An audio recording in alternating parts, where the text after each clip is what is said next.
Greetings all, and it's another episode of Chieftain Interviews a Random Person found on YouTube. And as you can see, I am back at the Deutches Panzermuseum. With me is Ralf Raths. It has been a few years since I've been back here. We had a nice long three-part talk about the museum, about German tank history, and then about doctrine. So in the last, apparently it's been nearly 8 years since I've been here. What has happened with the museum? You had big plans. Yes, and none of them came into fruition. Basically, the museum is still the same. The halls are the same, the tanks are the same, but we added context, which was very important to us. So if you now visit the museum, we'll still see over 100 tanks, armored fighting vehicles, guns, stuff like that. But you also get around 60 walls of text explaining everything about the tanks and all around, from multiple perspectives, like social history, economic history, cultural history, all that stuff. And best of all, if you come from outside and don't speak German, you can get a little multimedia guide or use your own device. And have all this in 5 languages. You get audio tours, you get everything. Oh, I've got to try the audio. I haven't tried the audio tour yet. Oh, okay. Make a review. I'll try that. So is there still a plan for refurbishing the museum? Yes, indeed is. In 2018, we got a grant from the federal state of Germany, said, okay, this is a nice museum. It's falling apart. We see you need money. We'll give you 20 million. The 20 million are still there, waiting, because due to administrative hiccups, problems, some kind of knot, the money has not flown yet, but it's still planned for us. So we are sitting in these, you can say, old or romantic halls, watching the rain drizzle through the roofs on the tanks, which we polish them, and wait for the money. But if the money comes, we plan to basically rise down, I think, 2/3 and build new, bright, modern halls with, that's the most important thing, heating. Heating. So at this point, the halls get as cold and as hot as the outside and as wet as the outside. So the vehicles are really suffering. I mean, you see it on the rubber, on the leather, but now we see it also on the steel. It's starting to rust at some point. So we as a museum are tasked to conserve all these things, and they are crumbling away under our hands. But at least the federal government knows this and tries to get the money flowing. So yeah, when this is done, the vehicles will have a much better home. And then we can also add all the small stuff we had. I'll give you an example. One of the most impressive objects we have and cannot show at this point is a dress uniform of a female Panzergrenadier who went into a deployment and posted this uniform here at the barracks in case she was shot and killed. So there would be a proper uniform for the burial. This is a mighty impressive story, and we just can't show a picture of the uniform, which we have, but we can't show it because the mold would eat it in 2 days. I saw your weapons hall is closed. That's another sad point. We had a quite nice exhibition of hand weapons, and then the nice German word, the Kriegswaffenkontrollrecht, so the law surrounding weapons of war changed. And the security measures we had was not sufficient anymore. But to modernize it would have cost around $1 million. So first of all, we didn't have them. Second of all, at this point, we are talking about 2017, 2018, we thought, we will raise down everything and build everything new, which didn't come into fruition. And so the whole area, which also included uniforms, toys, medals, is now closed to the public. Also because we actually need the space for our day-to-day business. Because this museum was built in the 80s under the idea that nobody would work here. Except 2 or 3 persons opening up, turning on the lights, selling you a ticket, and then you go in, go out. Now we have 30 people here. We have a big shop, we have a big online shop. We have interns, we have a library, we have everything you can think of, and the depot is working much more professionally. So you need a photo station, you need tons and tons of stuff.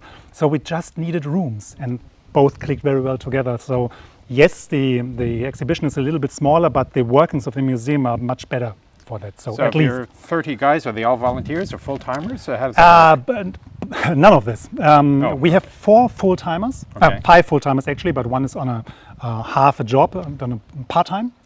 And they're all employed by the city? By the city, yes. And then there are around 30 people who are also employed by the city, but are working on so-called mini jobs. So they are people that are retired or have this as a part-time job and work 2 or 3 days in this museum. So these are the people you actually meet at the admission in the exhibition. Okay. These are a big group of people who are here 1 or 2 days a month. And then we got some people who are cleaning up, the janitor, and these actually, all the people who really need to run the place, yes. Is the collection still growing? Are you still getting new kit? Yes, we do get new stuff, but mostly from the Bundeswehr. So we are big enough now, whenever something gets sorted out, the Bundeswehr thinks of us, you want to have this. We are in constant friendly competition with Koblenz, the place that collects prototypes. So we are not really into prototypes, but once and again we look for something and get into a discussion. But mainly the exhibition now will be the way it is for the next few years, because the audio guide, the multimedia guide, operates with panorama photos. So every time we change something, we have to make new photos, new text, change the audio tour, everything. That's a big hunk of work every time. So it stays the same, but behind the scenes, it's still growing. We have a big depot with around 200 other vehicles. And when we remodel the whole thing, some treasures will come out of the depot. And you're not doing your tank days anymore? You're really leaning into this. You do not do stuff right now, right? I don't mean, but I also had to set the expectation. Well, two things. You got to set expectation for the audience. People coming from Minnesota and go to the wrong Munster and then come here. You know who you are. I just met you earlier. Or alternatively, this could be used as further influence on the people who make the decisions about the money. Yes, indeed. Listen to this So you people in Berlin. Yes. I presume that will do the trick, yeah, I'm sure. Yeah, they're listening to me all the time. Okay, yes, we called it Stahl auf der Heide, literally steel on the heath, because we are on the heath and steel outside. And we abandoned this idea because we plan to remodel all the stuff. And as you might imagine, planning everything, building everything, making a complete new exhibition would take some amount of work. So we said, okay, maybe next year this will be a construction site. So we don't do it, and this kept over the years because we honestly thought next year will be the starting point. It never did. And now we're at a point, the new exhibition is very, very, what do you say, sober. The tone is very thoughtful, because there's somber. Sober is not drunk, right? Yeah, somber. I don't know, drunk, going through a museum drunk, that you could sell tickets for that. Here, you work with a local brewery. Everybody has a couple of drinks, and then you go around. It's like an episode of Drunk History, Deutches Panzermuseum history. It's a great idea if we weren't so somber, which we are now, because honestly, the exhibition is now very leaning into the dark sides of the tank history also, not exclusively, but also. So we have many pictures of people dying, suffering, being wounded, being dead, and having a big party with bratwurst and beer in front of these, it's kind of strange. Might give an odd image. Okay, I might give an odd image, but we do not want to end with this idea.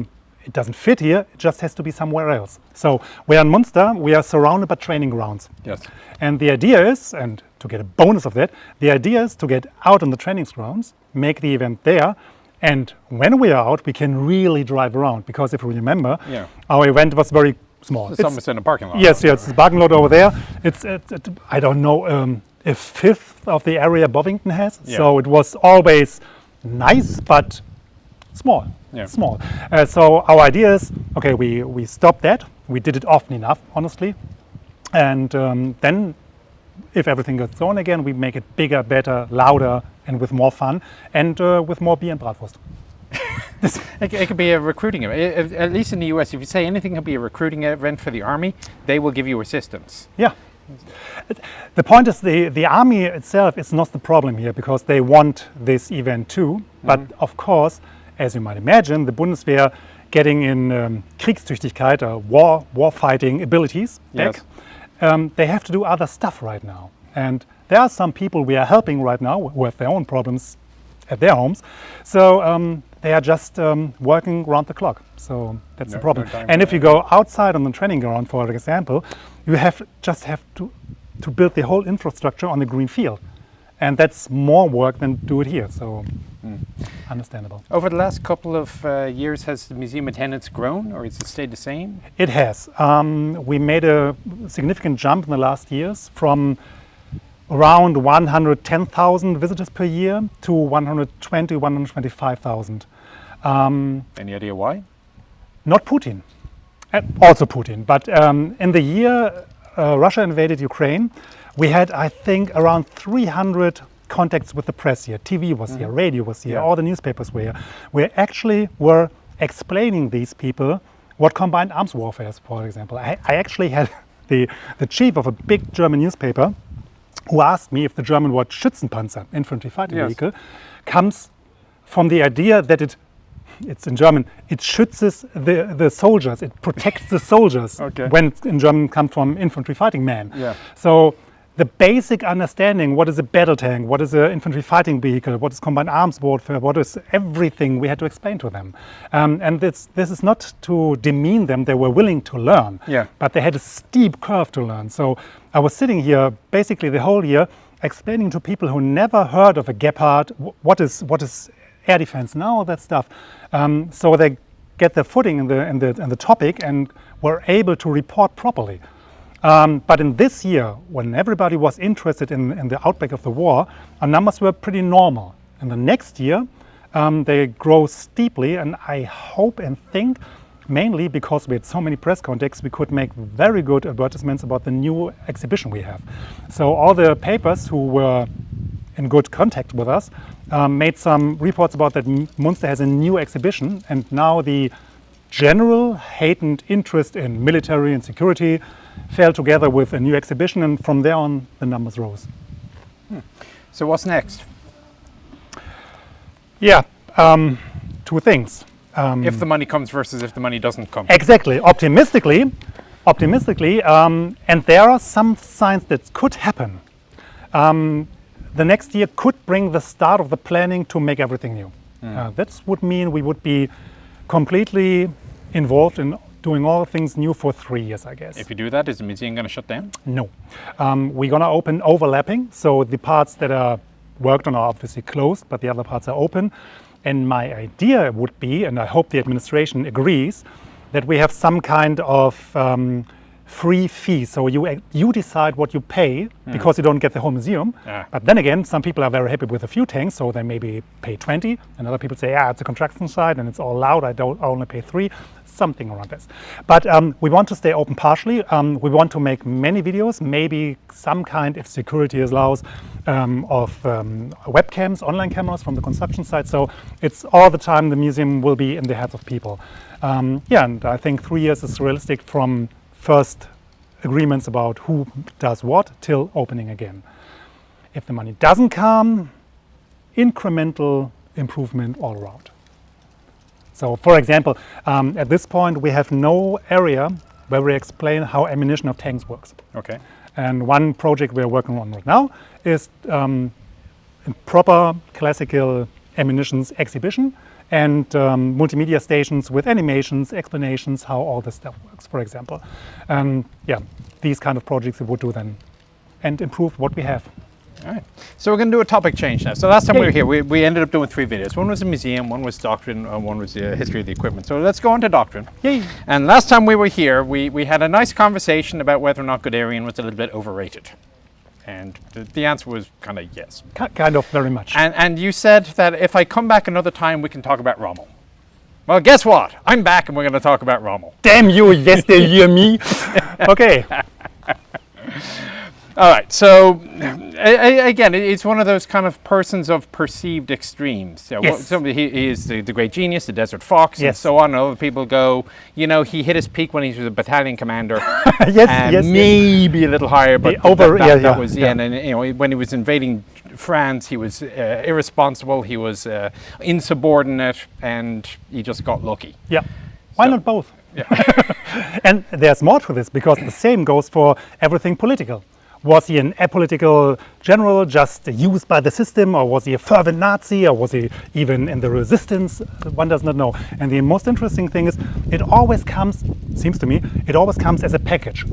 It's either the genius general who is a resistance fighter and an anti-Nazi, or is the overtasked battalion leader who is also a bad Nazi? And I think the truth is he's by far, from all the generals, the most interesting person, because first of all, the sources about him are very sparse. We don't know much about the person because, for example, Guderian left far more letters of him to his wife. And there's far more paperwork and also his own publications. And there's far more paperwork surrounding Guderian than Rommel. Rommel is kind of a hands-off paperwork guy. And yeah, doesn't matter at which aspect you look, you have everything. For example, as you said, he is generally agreed upon as a very capable infantry leader in his early years. And then if you look at France, the opinions start to diverge. And then in North Africa, it's just either he's completely reckless and abandoning his troops, or he's the genius who is practically the father of the whole Africa Corps and carrying them from victory to victory. And that's what I meant with why not both? Because seems to me, from what I've read over the years, he actually had both things. He is obviously a guy who has some kind of instinct, some kind of talent, some kind of spark of genius, call it what you want. But at the same time, he seems to be sometimes get over enthusiastic, get overboard, and you have this episodes where he's just gone. He's leading a division, he's leading a corps, and he decides, I'm gonna scout myself. Yeah. So he's gone, and that's objectively bad. But then again, it's part of the package. You need to be this guy who also gets the victories, because what he reconnoitered is what made the basis of his decisions, which led to victory. So both is one part of the package, but not just positive or negative, but it's both at the same time. And the same thing, for example, for his political views. Yeah. He seems to be, for the first years, even in the NS system, just a normal apolitical soldier. They never were, but he seems to be just uninterested in politics most of the time. Yeah. And funnily enough, politics was uninterested in him for the first time, for the first years. Yeah. Just when in North Africa he started to gain victories that could be attributed to him personally, not the Wehrmacht or the Heer like in France or Kleist, Guderian. Victory was shared there, but there was Rommel doing things, and they were, that's interesting. Maybe you could get some newspaper articles about this, some Wochenshow reels, and importantly, he was no threat to Hitler. Yeah. Because that was a sideshow for them. That's another topic. It wasn't, but it could be treated as a sideshow. Yeah, okay. So he got room to grow as a popular figure without threatening the system. And in details, he was exactly what the Nazis wanted. He was, in German you call it the Tatmensch, the man of the deed. Okay. Not the staff officer planning on the table, but the man who's in front, doing things, fighting, maybe falling in front of the soldiers. And that was very, very consistent with the NS ideology. He wouldn't have seen it so. He would say he would call it. That's how I do my job. Yeah. Soldierly virtuous. No? Yeah. That's what. And the Nazis said, yes, go on, please. Of course they did, because the whole Nazi ideology stems from soldierly virtues and soldierly values. But this clicked very, very good. So he got used by the system and he enjoyed it. He did. But, often forgotten, he got more critical over time. And he wasn't easily manipulated over time. Over the years, he got more critical. He voiced his own opinions, which wasn't very welcome in the NS system, of course. But then again, he was so popular, he couldn't be stopped just so. Yeah. And that's what I meant. Everything is same everything is true at the same time or over time. He's as we all are. He's developing. He's changing, and he's a very interesting person who has advantages, disadvantages, strength and weaknesses at the same time on all fields. All right, so I'm going to diverge just a little bit, and I don't know if I'll even keep this. Even if I'm going to keep this in the release, but we'll see. So in the U.S. right now, we're having a crisis of interpretation of history, for lack of a better term. If somebody ever fought for the Confederate side in the Civil War, he was a traitor, he was a bad person, and he should be expunged. Yeah. Nobody should ever commemorate him. One of the more interesting examples was the father of oceanography, was a guy by the name of Maury. He developed all modern oceanography, and the US created an oceanographic ship named after him. However, in the Civil War, he joined the Confederate Navy. He was a Confederate Navy captain. As a result, his ship name has been removed. Yeah. Now, you can argue if that's a good thing or a bad thing in the US context, but obviously the question is, do you see statues to Guderian or Rommel in Germany? I don't think you do. But I don't think they're, shall we say, I'm not going to say we're going to remove them from history, or we're not going to celebrate that they did good deeds from their perspective. So how, as a national construct, as a person who just happens to be standing in front of me and speaks English, how would you view that? So look at our homogeneous opinion is as follows. Homogeneous. Okay. Homogeneous. Of course, we have the same discussions here. You don't see many statues of Rommel or Guderian because you don't see many statues of people after 1918 at all. Okay. When the revolution of 1980 came, we pretty much got rid of everything regarding heroes, heroic persons, and commemorating people as heroes. Okay. That's why we got why in Germany the idea of the unknown soldier is so popular. Because in the First World War, which ended in defeat for us, there was nothing you could hold. It was a lost cause, to stay in your context, and there was nothing you could lift up to be used as an anchor for your own memory. There was just, we suffered and we commemorate the suffering, and that's it. We don't have Hindenburg or Ludendorff statues or whoever you might think of in the First World War. And then think of it, in the short time of 20 years we decided to get some kind of military dictatorship back, restart the World War, make it in an abysmal apocalyptic holocaust, and then get defeat again on an unlimited scale, and then what? But they were still very happy to put heroes forward, like Rommel. In the time, but the defeat was so utterly catastrophic and complete 1945. There was nothing to charge positively. Everything was tainted by the thing that we were killing people by the millions. And not, the Confederacy, the War of the States, the War of the rights towards slavery, it's all, you can discuss if it's the means or if it's a side effect of what's going on. But in Germany, the Nazis explicitly said, we are here to kill millions of people to get free land and then settle here. There's nothing you can say, but the one guy who fought for them was really capable. If you say this, you get goosebumps. It's just, you don't do that. Of course, people tried. Yeah. There's always people who try stuff like that. And in the 50s, they tried to get the military performance of the Wehrmacht discoupled detached from the crimes. And so you got the legend of the clean Wehrmacht. Okay. That worked for 50 years, 40 years? 50 years. Was that actually German? I almost got the feeling that this clean Wehrmacht idea actually came from the people in the UK or America who everybody was happy to support it. Military. Yes, because it's one of these things that and how much that are was good for because both of joining sides. NATO as well. That's one point, yes. And if you can say, okay, we didn't fight against a horde of barbarians, but honorable enemies, it elevates yourself. That's why, for example, the Allies like the Tiger so much. The Tiger is a brilliant war machine, and we defeated it. So you're elevated too. Yes. The idea of the clean Wehrmacht was good for many people. NATO was one thing, the Germans liked it, and the Allies could use it too. So. Is that possibly also why Rommel is looked at slightly better, because he wasn't on the Eastern Front? Exactly, that's one point. And because he wasn't so explicitly Nazi like some other, like von Reichenau. Full-blown Nazi, one order after the other with kill people. And Rommel was always, just kill the people in uniforms because we're in the desert and there's not much not more. much else to do, yeah. Although the SS was already there to scout who they could kill there. That's no joke. There was a Vorabkommando, scouting commando of the SS to look which ethnic groups you could single out and put in camps, even in North Africa. So it's not a clean war. And so Rommel, yes, was a person, and Guderian also.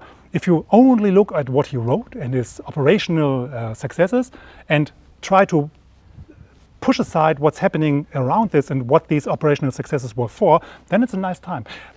To be honest, even the Tank Museum profited from this for years, because in the late 1990s, 1999 exactly, the famous Wehrmacht-Ausstellung, the Wehrmacht exhibition came out. Okay. It was a big exhibition of photos of Wehrmacht crimes. It was look it up, it's interesting, it was a real scandal in Germany, because it was for the first time that the role of the Wehrmacht in the Holocaust and the war crimes of the Wehrmacht were really out in the open. Okay. And for example, the Einsatzgruppen were always SS, Polizei and Wehrmacht. SS, Police and Wehrmacht.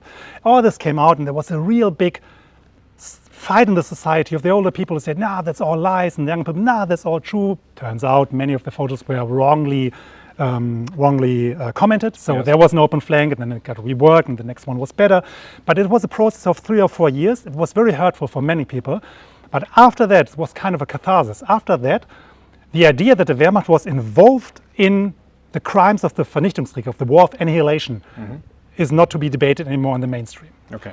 And now I lost my thread. Yes. Well, And, I was doing a bit of detouring, so don't feel bad. I get it back. But I said the Tank Museum also profited from all this. Yes. The Tank Museum stayed a place where people could think, yeah, the Wehrmacht was involved in the shootings and the rounding up of people for the gas chambers and everything, but the tanks were always in front. Yeah. The crimes were in the back. Tanks are cool. You can like tanks without thinking of the crimes, without having to say there were no crimes. There were crimes, but tanks. Hey, come on, who doesn't like tanks?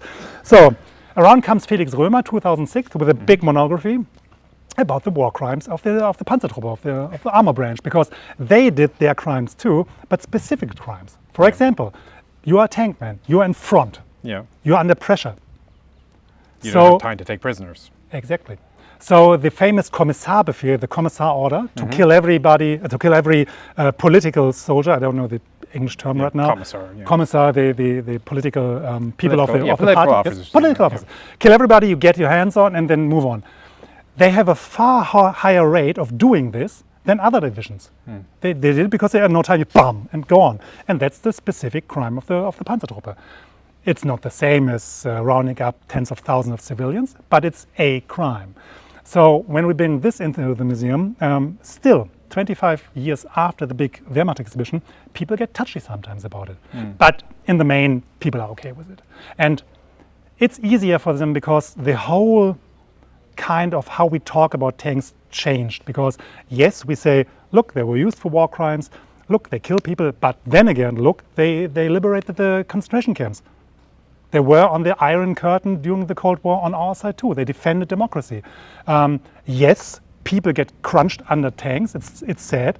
Then again, there are lighter parts. There's camaraderie in tanks. There are jokes in tanks. You can make great metal songs about tanks. Both is true at the same time. Circling back to Rommel, he's the last one who was really discussed. The only manifestation of what you ask is basically the naming of barracks. There are some Rommel barracks still, and it's always going, yeah, maybe no, get rid of the name. Nah, he was a resistance fighter. No, he was actually not. But since the research is very going from one side to the other over the years, the discussion is always kind of in a limbo. They have it on them, but nothing much happens. Not important enough to do anything. Not important enough. On the other hand, here in Munster, the Hindenburg barracks just changed their name to Unteroffizier Friederike Krüger, which is basically a non-commissioned officer Friederike Krüger, a woman who actually fought in the wars of, what's in English here, Napoleon Wars of Liberty, Wars of Liberation. Napoleonic Wars, okay. Napoleonic Wars, which is, of course, a good reference point, while Hindenburg is a problematic reference point. And the thing is, when people say, don't change names of streets, don't change names of barracks, don't tear down statues, because they are part of the history, all well and good. The main counter-argument, and you can decide what you find more valid, is yes, commemorating them with a street name or statue was at the time correct, but it's not now, because as long as the street name is there, it's an active form of honoring the person. And now in 2025, we think we know enough about Hindenburg to not honor him anymore. So why should he retain the right to have this street if we as a society say no? Because it costs all the money to change the signs. Yes, but especially if you have German people living there who have good connections to courts and challenge all the things. It's complicated, but that's basically it, yes. All right, so let's talk about criteria for other people that people either don't talk about enough or to talk about too much. So, I mean, I don't know if you heard, Hilary Doyle did a little talk, a couple of comments about what the Wehrmacht thought about Michael Whitman, for example, and it was not complimentary. Yeah. Or there are other leaders at a higher level, like Hermann Balk. Yeah. That I'm sure a lot of Americans never heard of the guy, but Correct. he probably knows one or two things about tanks Yeah. that perhaps people like Rommel or Guderian did not. Yeah.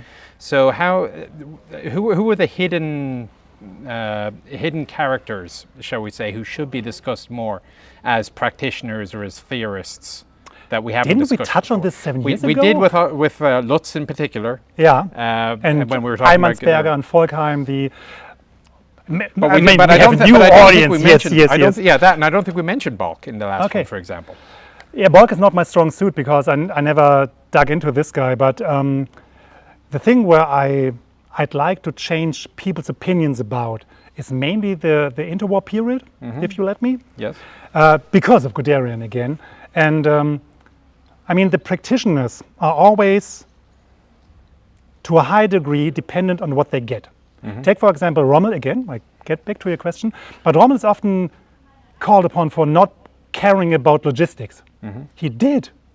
He cried out again and again he wanted more stuff, as you do, why wouldn't you? But he didn't get any, so he decided, okay, I have to be even more aggressive to seize depots of the enemy. But the idea that Rommel ignored logistics, because the Wehrmacht generally did, seems convincing. So the practitioners, depending on which circumstances they are, we have excellent practitioners in 1944, but what could they do with 2 tanks and 40 Yeah. people? In the interwar period, when you're just writing, it's just what you can do with your head. And Guderian, being the last man standing after the war, who wrote and was popular, kind of monopolized all the memory in his person. But in the time of the 20s and early 30s, when all the ideas were formed by copying the British in Germany, looking to the British, say, yeah, that's interesting what they're doing over there with their mobile expeditionary force, experimentation force. That's interesting. We want to do this too. There were people who wrote far more progressive, far more thought out and creative books and articles in this time.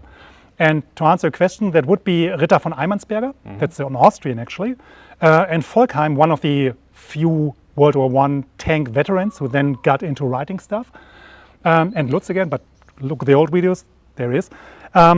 These would be the two I would to recommend people to Google. Because they thought about, okay, when we got tanks going forward, wouldn't it be nice if they got everything they need? Presumably, maybe on something like Tracks 2 and armored. And from there they started, and the whole idea of operational armored forces breaking through, carrying the stuff they need to work or to operate independently came from them. And Guderian said, that's a good idea, I'll write a book about this, basically.